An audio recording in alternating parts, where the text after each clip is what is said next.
તો વાત કરીએ વડોદરાની તો વડોદરામાં લવ જહાદનો કિસ્સો બન્યો છે જ્યાં વિદર્ભી યુવકે પોતાની ઓળખ છુપાવી મહિલાને ફસાવી ત્યારે વિદર્ભી યુવકે મહિલાને ફસાવવા હિન્દુનું નામ ધારણ કર્યું હતું જ્યાં મોહસિન પઠાણે મનોજ સોનીની ઓળખ આપી હતી ત્યારે ભાંડો ફૂટતા ધર્મ પરિવર્તન માટે ધમકાવ્યા ત્યારે મહિલા અને તેના બે સંતાનોને ધમકાવવામાં આવ્યા જ્યાં વિદર્ભી યુવકે મહિલાના નામે 90,000ની લોન પણ લીધી હતી ત્યારે 1 લાખ રોકડા પણ પડાવ્યા હોવાના આક્ષેપ કરવામાં આવ્યા છે જ્યાં નૂરજહાં પાર્ક સોસાયટીમાં રહેતા મોહસિનની ધરપકડ કરવામાં આવી પોલીસ સ્ટેશનમાં રહેતા એક મહિલાને એક મુસ્લિમ યુવકે પોતાનું નામ મનોજ સોની તરીકે ઓળખાણ આપેલી હતી.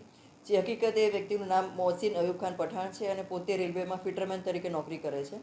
એ વ્યક્તિ આ બેનની જોડે કેટરિંગના કામ સંબંધે કોન્ટેક્ટમાં આવેલો હતો અને પોતાને મનોજ સોની તરીકે ઓળખ આપી અને બેન જ્યારે ડિવોર્સ થયેલા હતા તો એ બેનની સાથે એણે હિન્દુ વિધિ મુજબ લગ્ન પણ કર્યા. સને 2022 એ લોકોએ લગ્ન કરી અને બાપોદ વિસ્તારમાં જોડે રહેતા હતા.